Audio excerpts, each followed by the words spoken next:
കർത്താവിനറിയാം ഇതിൻ്റെ അകത്ത് ഫ്രോഡ് ഉണ്ടാകും. 90 പേര് 100 പേര് ഇതിൻ്റെ അകത്ത് വന്നാൽ അത് 80 ഫ്രോഡാകുമെന്ന് കർത്താവിനറിയാം.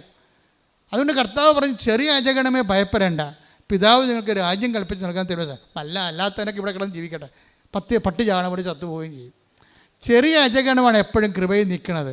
അപ്പം നമ്മളെ സംബന്ധിച്ചിടത്തോളം ഉടമ്പടിയിലുള്ളവർ ഉത്തരവാദിത്തപൂർവമായ കൗദാശ ജീവിതത്തിൻ്റെ പിന്തുടർച്ചയായിട്ടാണ് ഫാൻ ആൻഡ് ഫ്ലെയിംസ് എൻ്റെ കൈവെപ്പിലൂടെ പറഞ്ഞേ, എന്റെ കൈവെപ്പിലൂടെ നിങ്ങൾക്ക് ലഭിച്ചിരിക്കുന്ന ദൈവിക വരം വീണ്ടും ഉജ്ജ്വലിപ്പിക്കണമെന്ന് ഞാൻ ആഗ്രഹിക്കുന്നു.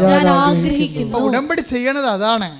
നിന്റെ ജ്ഞാനസ്ഥാനത്തിലൂടെ ആയാലും നീ വിശ്വാസം സ്വീകരിച്ച ഒരു അവസ്ഥ, അതിനിപ്പോൾ ഒരു പ്രത്യേകമായ രീതി, നീ യേശുക്രിസ്തുവിൻ്റെ രക്ഷകനായിട്ട് സ്വീകരിച്ചു കഴിഞ്ഞാൽ തന്നെ നിൻ്റെ ആത്മരക്ഷയ്ക്ക് അച്ചാരമായി. അത് വിശ്വാസം മൂലമുള്ള നിൻ്റെ ജ്ഞാനസ്ഥാനമാണത്.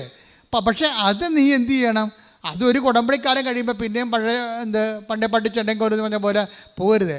ആ കൃപയിൽ നിലനിൽക്കണം. അത് വീണ്ടും ഉജ്ജ്വലിപ്പിച്ച്, അത് പ്രോസസ്സ് ആൻഡ് പ്രക്രിയയാണത്.